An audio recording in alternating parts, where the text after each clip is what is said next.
Alright, good evening everybody, System Chalk here with the 60-second episode of the Dancer DLC for Cultist Simulator, playing as Margaret. Now, I had a little bit of a reset from the last episode, so I'm going to need a quick second to get reacquainted, but I think I know the broad strokes. We're going to have to deal with some evidence at some point. The Callagine, which I moved from up here, is going to expire before I'm able to deal with the tentative evidence, but I am also going to want to explore other Vagabond's map locations. So the biggest thing that I need to be thinking about right now is how much time I'm going to give up on my summons. So I think we'll probably be about 110 seconds, 115 seconds for my 2 summons, which isn't great, but I still think it's worth it for the Vagabond's map. Sorry, I need to sneeze.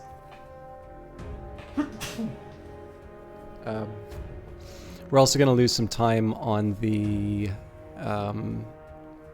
mirror, but if nothing else, I suppose we can just resummon. Sorry. The other thing that I want to consider is... Oh, hang on, we're already reading the Second Glory. Okay. So I have in Memory of Gods to deal with. I was going to put together the 2 winter influences to just meet. Basically, just that would mean I only have one source of dread to worry about, but I may have to move that around. We'll see. I'll give that some thought when we get closer to it. But I think I'm still going to stick with the goal of exploring as much as I can with the Vagabond's maps.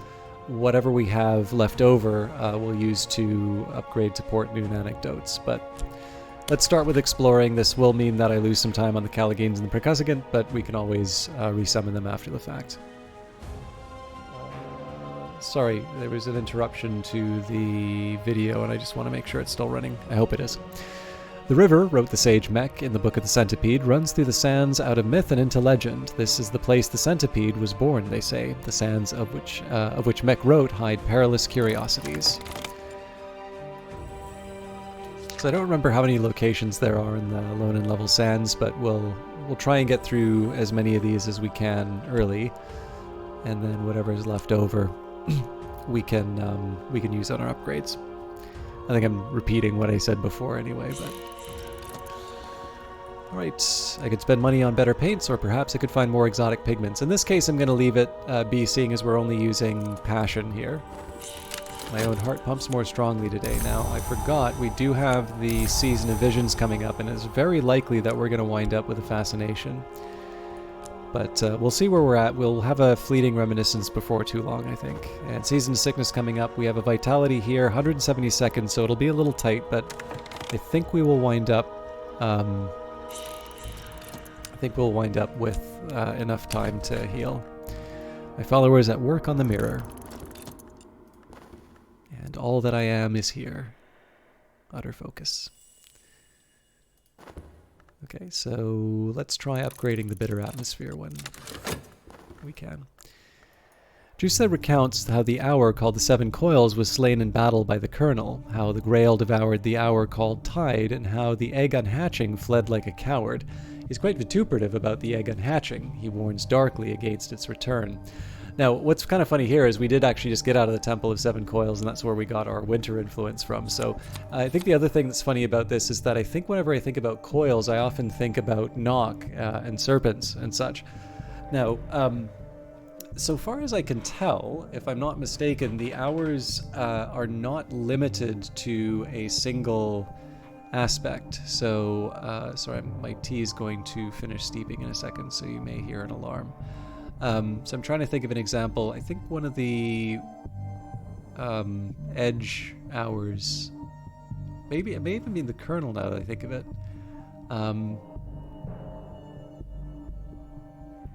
But yeah, I'm trying to remember where I got this impression, but I believe there are some that have sort of multiple aspects. I'm really trying to think of a specific example that I feel like confident in. So let me just kind of go through the ones that oh, there it is. Sorry. I wish I was a little bit better prepared for the broadcast, but I had a big interruption, so excuse me just one quick second.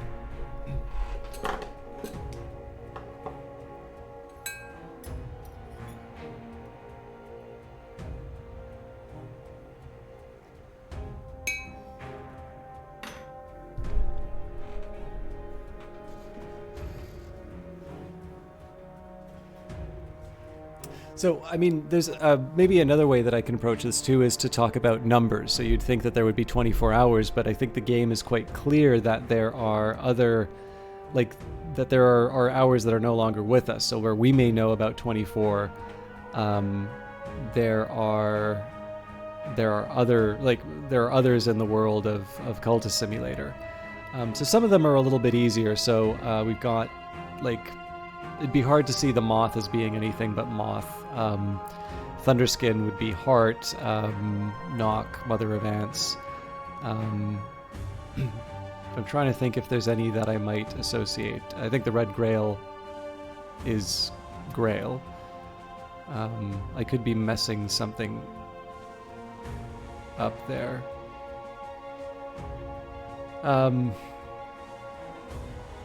I don't know if it's established the sun and splendor. I mean, I guess there's a couple of ways of thinking that sun and splendor could be everything, or maybe it's just lantern. I'm inclined for lantern, but I think everything is lantern.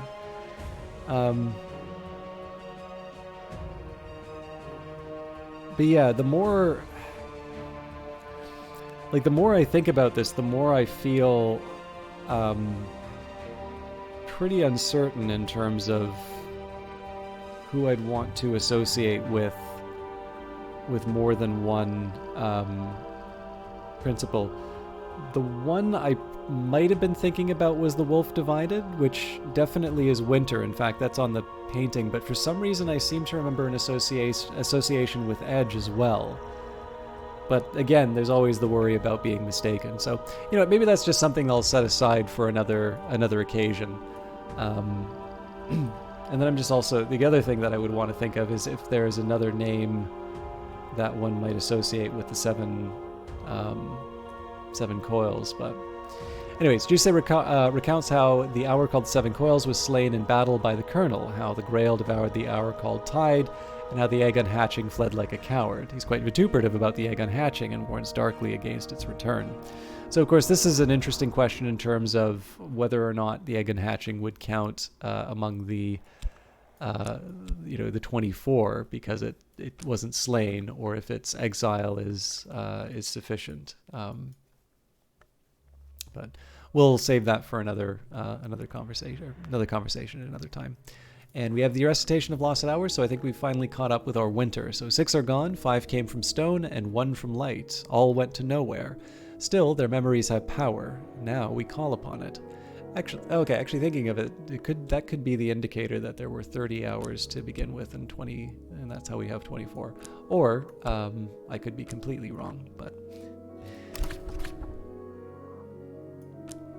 either way, we got our work read. Now we only have one book. We will eventually be doing some more expeditions, but it's not as big of an impact if I don't do memory in memory of gods. So what I'm going to do here is combine the 2 bitter atmospheres. So it might be possible with the right combination of influences to raise more power, but only if I have the necessary knowledge of the invisible arts. So in this case, we're going to require a certain level of winter knowledge. So minimum here, it looks like we need an operation of the declining sun, which would be, I think, 6? Yeah. We'll go for a full recitation of lost hours, though. Deep in the silence, science waits west of the world, but not forever. And this is actually mostly so I can reduce it down to a single item that can turn into dread, rather than I necessarily wanting a high power of winter. Let's carry on and see what we can do. For artist reward, my recent work has gone unnoticed. Nothing is sold, perhaps the work is its own reward. I hope so. So that's the first time in a while I've had that happen with a painting, but I'm not going to complain about the result because we have lost the staleness, which is good. And I did get a contentment for my effort, which means that I'm able to get rid of that dread conveniently.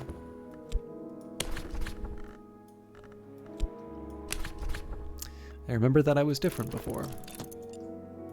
Alright, so I've got some time before I need to be at the Gaiety. This would give me an opportunity to do my Grail commission, so I'm going to risk the wrath of the stage manager and get a Grail commission done. This may be useful for a commission. It also means that I'm going to be able to take advantage of at least this glimmering in terms of any upgrades that I want to do, but more importantly, I'm also going to have another opportunity to turn in a commission and as a result get a side effect, so either an erudition or a glimmering there. The moment of consequence. Now the potencies and potentialities align. I've intensified this winter influence. So we now have perfect frost back to 15. The world is still as ice. Each movement is a journey. And we have Maya. So we've actually already exhausted the lone and level sands. There was a city here. We can pick over its remains like jackals over old bones. Palace walls, buried roads, shattered fountains. Sometimes we may find the knowledge of the dead. Sometimes the dead may find us.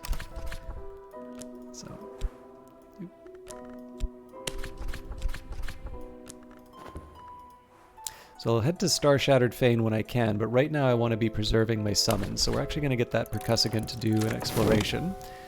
And that's going to be because I've repaired my Watchman's Glass, which means I can now send out the Callagine. Not everything that from the Matsis can speak, but everything can understand mortal speech, even once it has passed the White Door. And so what we're going to talk about is the evidence from the last investigation. My scheme will most likely succeed. There is always a chance that something will go awry. So it would be nice if I had a higher level of moth to steal the evidence with. Certainly I can do that with a follower, but I've always had the worry that when I send followers on this kind of activity, there have been a couple situations where we wind up losing them, and it's not just a wound, it's an outright loss. And so that made me very gun-shy. It could have been that that was unintended behavior, or it could be that that was a different circumstance which doesn't apply to this particular case, but it is something that gives me pause. Forbidden Epic only needs, intuition and knowledge, so let's make the most of the glimmering I have available. Even if this erudition isn't around for the end, we'll still be able to use the library. And this is just to move it up to unresolved ambiguity so we can eventually turn those into vagabond maps. In the end, we'll only get 2 by the end. History is less certain than we are taught. I can learn from the study of its blurred edges. Okay, we'll have a chat with Count Jannings when we can, but I do want to work with what I've got for the evidence.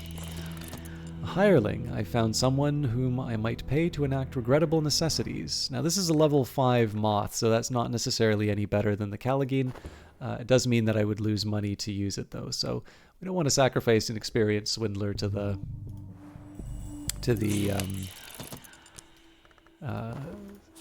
spider's door, so we'll just let them run by. Okay, free turn next turn, so time the sundial shadow passes. I must have funds to live, or I will become ill.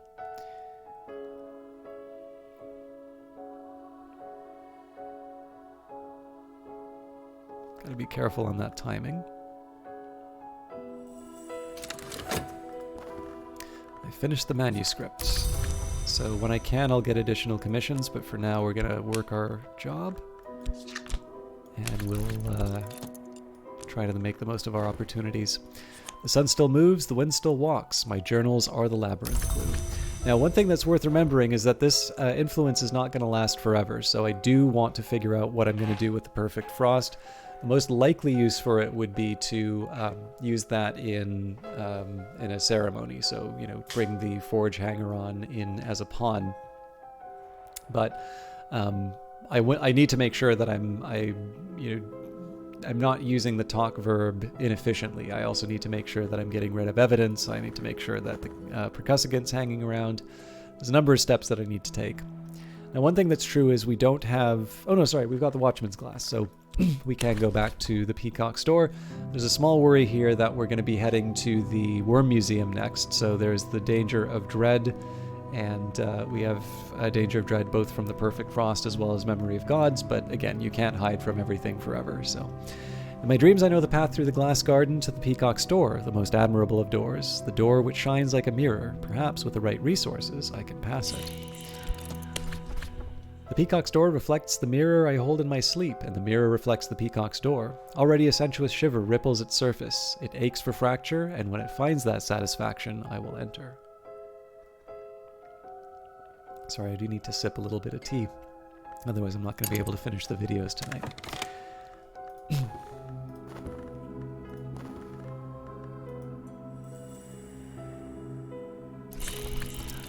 I await word.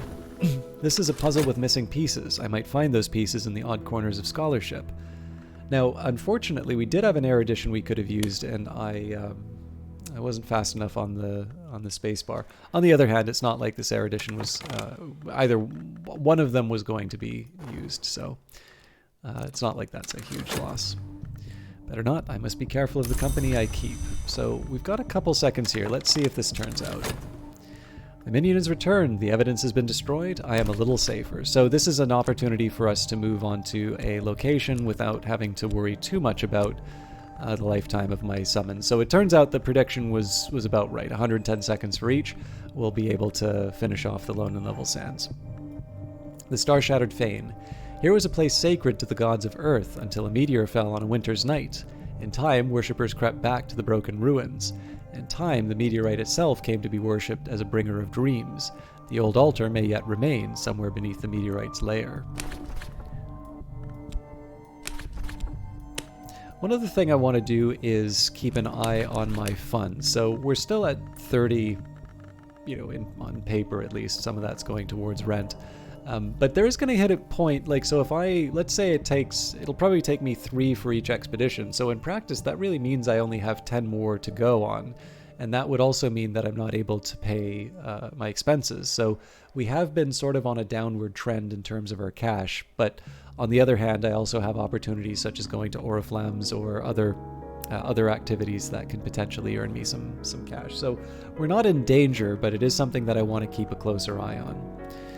A star fell in the deep desert. It did not quite destroy the sacred place it struck. The treasures of the old altar may remain, hidden beneath the grave of the star, but we must approach the star cautiously. It still resonates with energies from outside the world. So I suspect this is going to mean another curse, and we'll likely need some extra forge to deal with the... excuse me. We'll likely need forge to deal with the desert at minimum. I have what was requested.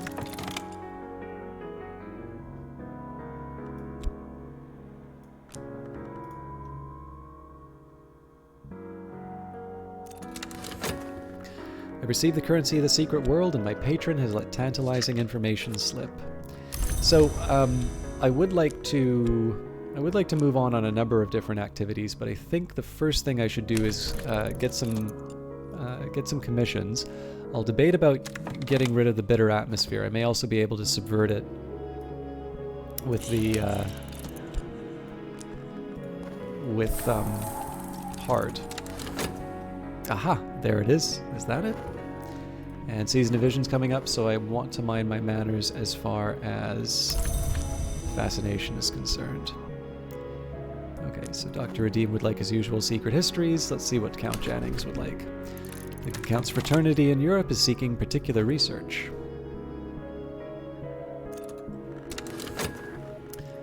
Alright, so no extra money right now. Now, given the fact that we're talking about a lack of funds, I would maybe prefer to have a few more opportunities, but you can't always pick this sort of stuff. So we'll keep working on our commissions. We'll continue to dance, and if I feel like I'm in an emergency as far as funds are concerned, we'll specifically take the time to consider that. So, write a substantial treatise on the secret histories. This may be useful for a commission.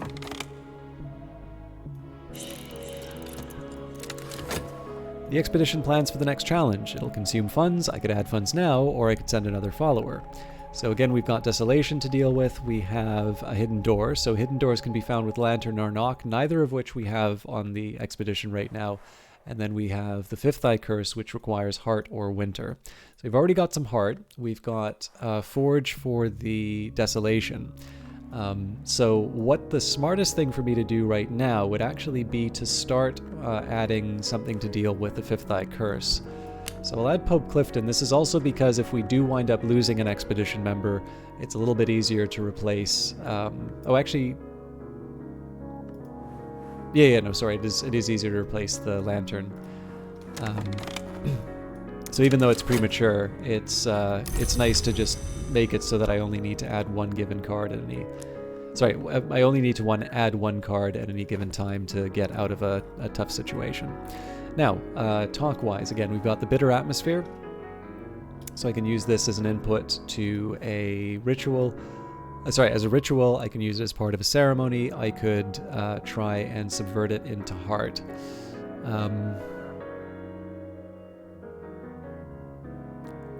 Let's say...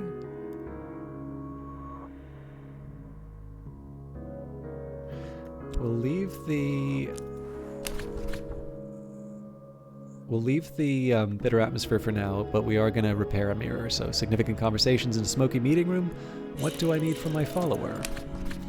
We can begin to repair this, but it will take at least a bronze spintrea to purchase the necessary materials. Excuse me.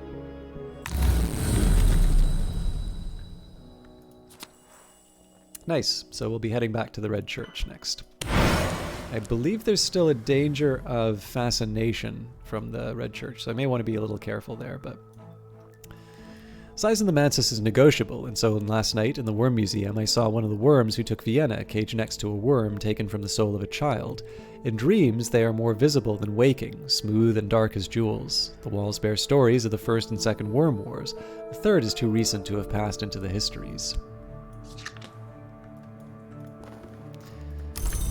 So, I have a little bit of a reprieve for the mirrors anyway, because I do need to deal with this affliction. If I didn't use that vitality right away, I would have had to pay money for it, or hope that I gained another vitality. And clearly, I like to, where I can at least, be efficient in terms of the use of my resources. All right, so we need glimmering. I've got 20 seconds left on this one. We're gonna have a big stack of glimmering go away, so we may really only be able to do one more upgrade, but that's fine. We'll work with what we've got. We're practical souls, strong in forge. We should be able to make it between the baking rocks to the green places. We can do better than that though, so let's find a forge follower. Sun-scorched road. Our forge skill should keep us safe and lead us through the baking rocks to the green places. We'll almost certainly be fine. And a light in the skull, dusty facts have become clear in my brain, for now at least. Finally, season of visions, as long as we can keep balanced for another 58 seconds, we should be fine. Not a lot of things that'll potentially generate fascination coming up, so we should be okay. Excuse me. I finished the manuscript, so where I can I'll turn that in with Dr. Redeem, but I've got a show to do. The stage awaits, hot and clean and bare and bright. If I move the moves and step the steps and do what is required, they'll pay me. I can never get this placed exactly where I want it. The sun in splendor. The sun is setting. We look back across the desolation we crossed, and all the colors it assumes in the evening light. Night falls, stars prickle, the wind presses cold hands to our faces. Onwards. Okay, bronze spintrea for the mirror. My follower is at work on the mirror, and the sick room grows close and stale. Time to get up. So if we can get a heart influence, this will be helpful for getting rid of the icy atmosphere. Otherwise, I may need to do something else to get rid of it. I will at least have the opportunity of doing a heart commission to try and... Well, you know what? It won't matter, because with the heart commission, I've either got it or I don't. I'm not going to have enough time to get rid of the chilly atmosphere otherwise. Expedition continues, so in this case I'm going to add the funds. That way we'll know we'll be covered for the remaining steps. And the mirror is repaired. It shines again as it did once before. So my normal inclination would be to use this slot to repair another mirror. What I'm going to do instead is I will go to the Peacock's Door. In my dream, I know the path through the glass garden to the Peacock's Door, the most admirable of doors, the door which shines like a mirror. Perhaps, with the right resources, I can pass it.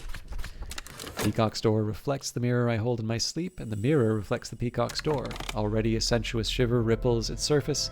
It aches for fracture, and when it finds that satisfaction, I will enter.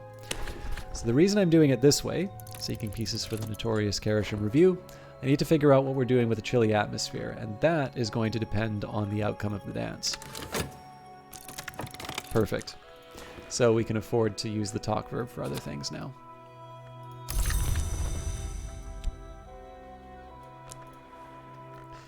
So let's get our heart commission in. Or sorry, not in, but written.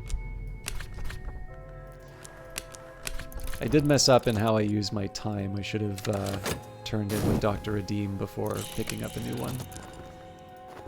Okay, Season to Despair, which makes me a little reluctant to mess around with... excuse me. Makes me a little reluctant to mess around with... ooh, that's a really tight window.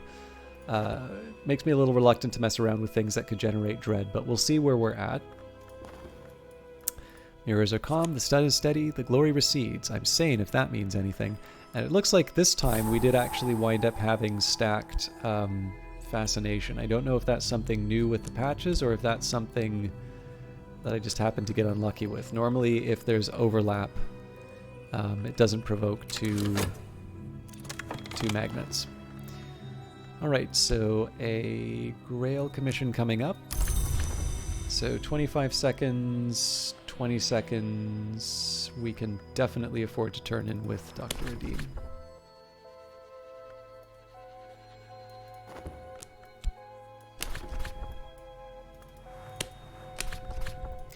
I have what the doctor requested. So again, I'm just trying to get these fragments of time to make sure that I use the talked verb effectively, but not in a way that prevents me from being able to work with the Chilly Radiance. Well, sorry, I'm going to subvert this with heart, but just in case I need an emergency escape. Alright, this is going to be a really, really tight window, but let's also get a commission from Jannings. Not quite, but there we go. Oh, nope, he's... Oh right, we're working on it. Never mind. Okay, so talk verbs free.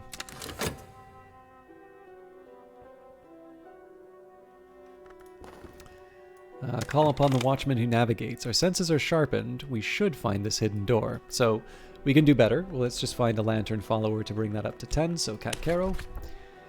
We call upon the watchman who illuminates. We'll almost certainly find this hidden door. There we go. My own heart pumps more strongly today. Now, normally I'd like to take advantage of the vitality just in case I need to heal, but what we can do here, if we go to the study, upgrade an influence, we can add either winter, heart, or vitality. I'm always curious... Ah, right, lesson learned, so we can use either one. But essentially that'll subvert it into health, and in addition to the fact that it is an influence, so that kind of extends the life of this turning, potentially turning into vitality, it gets rid of the winter, which in this case is going to be a source of dread, and so something that I want to avoid. I think I'm going to need 0.8 seconds. There we go. And we need heart knowledge for that. Is that right? No, apparently we still use winter. Subvert winter influence. Even in the snow, in the silence, in the white without colors, life will never quite cease. I've always wondered if there is something to be... So there's clearly conflict in terms of the hours, but I've always wondered if there's something that you could take out of specific aspects. So if you see some of these as sort of negations of some kind. At least as far as how the game mechanics work, you have something like knock, which is an absorbing state, but there are mechanical reasons why that might be desirable. Now generally I think this game is very well thought out, and so it's hard to see, it's kind of hard to see that as being purely mechanical. Like, even if it's something that's convenient as far as the design of the game is concerned, I sort of feel like there would be some sort of a story reason, or some kind of accounting given in terms of why things are the way that they are. But again, like, that's kind of the fun, to me at least. And again, I think everybody's going to have their own way of engaging with the lore and the story, and I sometimes wonder if maybe even comprehensive knowledge is even a desirable end goal. Because sometimes this stuff is fun because you have a list of questions to ask, and maybe you're interested in different things at different times. I say this partly just because of my own real-life interests. It's fair to say that the things I was originally interested in the first time I sort of set foot in the library, I actually have a very vivid recollection of sort of my return to reading and libraries and that. And there's a story that I can sort of tell about it in terms of how gaming was quite instrumental in that, specifically Sid Meier's Alpha Centauri. But it's fair to say that the things I've been interested in over time, and I don't think I'm unique in this, is they've changed. I have discovered subjects are more interesting than maybe I thought they were originally. I think there's also, because I have read more and because I have read more interesting things, things that maybe I wouldn't have paid attention to originally have suddenly become more accessible to me. Also, you just change as a person. So there are things, I can definitely think of a time in my life where I probably would have appreciated a game like Cultist Simulator was something special, but not necessarily something that I would want to play, whereas this is something that I've put quite a bit of time into playing now. And likewise, I think that for a game like this, which is quite rich and there's quite a bit to explore, it's to me a little bit like being able to explore different subjects. So, I don't know, like maybe you want to get a better management of your personal finances, and you read a couple of books that are maybe about, paying down the highest interest rate credit cards before, just the, basic advice that you'll hear. But because you're browsing that sort of section in the library, eventually you maybe stumble over the, the investing side of things, because it's true that at least a certain genre of investing book winds up being sort of beside the personal finance book. And, I think people kind of find the stock market interesting on its own. So maybe you take a book off the shelf, and it could be a really good book the first time. It could be one of those really famous ones like The Intelligent Investor by Benjamin Graham, or, maybe some of the more popular ones that recently came up would be something, well, recent in quotation marks, but, Peter Lynch did some things. I think, John Bogle probably had some reasonably popular ones, but whatever it is, right? Whether you consider them to be good advice or not, that might be something that gives you an appreciation of something that you hadn't thought about before. Hopefully you just don't go to like Reddit and join Wall Street Bets or whatever. But what that does is that you eventually say, okay, I'm actually quite interested in this and I'd like to study, but I'm not convinced that this formula that I've seen inside of this book, this doesn't seem very substantial. And so you go, and the library that I'm specifically thinking of was actually so good that the CFA study material was available there. So you did not have to pay. If you wanted to become a CFA, you'd still have to pay to take the test, and you get the books as part of the test. But if you wanted to just read the books and understand the material, at least in Vancouver, you can do that completely free of charge as long as you're willing to sit in the reference section.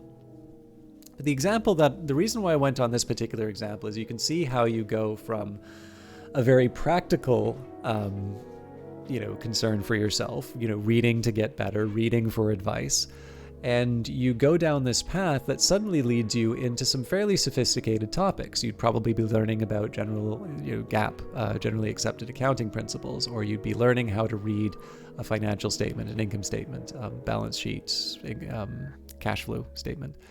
And that's just simply following your interests, but chances are you also wouldn't find yourself reading, Graham and Dodd or, Fabozzi or something like that. I'm just thinking of some, reasonably popular, financial texts. These are not necessarily things that you would go to the library specifically to see. And to me, I think that is one way that I've been able to enjoy engaging with some of the world of Cultist Simulator, where you may have a question, right? So there is something called the hours in this game. Now, sure, anything in a given game, anything in a story that you read could be random, but I don't know, You've been with me for a few episodes now. Does Cultist Simulator seem like the kind of game that would just do things for kicks? Probably not. So then you can say, well, there's 24 hours in a day. Are there 24 of these entities called hours? Is there a mapping to this concept of time that we know as hours? Or is there something else going on there? We've now learned about this idea of there being lost hours. So if we take the 24 hours that we take for granted, then that might imply that there are 30 entities called hours, whether they're with us or not. Actually, come to think of it, if the sun was divided, the sun in splendor, that might even suggest something like 31, because the sun in splendor is not with us, or it doesn't have an associated hour. That's a whole other question. I mean, again, I don't want to think too carefully, or well, I'd like to think carefully about it, but I don't want to get too far down the rabbit hole because I don't have any of the reference material inside of the game. But the reason why I'm going on this digression is that, to me, this is a way that you can kind of keep Cultist Simulator fresh, and you're allowed to become interested in different things at different times. And this is actually where I think the value of having the books sort of not be constant reference documents, but something that you read once and it means something to you at different times.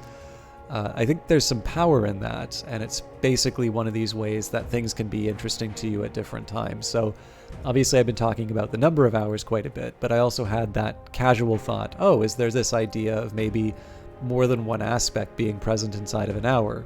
Could that happen? Well, if there's 24 of them, there are... wait, why did I forget the number? 2, 4, 6, 8. Should be 8, or no, 9. Let me just double check that. 1, 2, 3, 4, 5, 6, 7, 8, 9. Yeah, so if we count secret histories as their own, we've got either... Well, we've got a few candidate numbers, right? We've got 31, 30, 24. Now, none of those things divides evenly into 9. So you can't have an even distribution. Now, again, there's no rule saying that it has to be evenly divided. But what else do you do with that, right? Do you know, there's room. If it's not exclusive, then sure, you can have big clusters, dedicated to Lantern, let's say. Or it's possible that there are, if it does have to be unique, then, you just need to make sure that you can make a certain number of combinations out of the 9 that you have. But the way that you start making sense of some of that stuff is, again, you find something that you're interested in, and then you start working on that, and that can sort of be an angle that... I don't know, it can be a way that you direct your attention. It can be some focus that you apply towards your given readings. Anyways, this did go on a little bit longer than I was intending, and I probably would like to have a little more discipline in terms of the time, because I actually have to get a lot of videos done before I go to bed, and it's already very late. So we will save the rest of the expedition for a future episode. I kind of already knew that was happening about 10 minutes ago, but I thank you all for putting up with my digressions. I hope you all have a wonderful evening, and we will see you in the next one. Take care.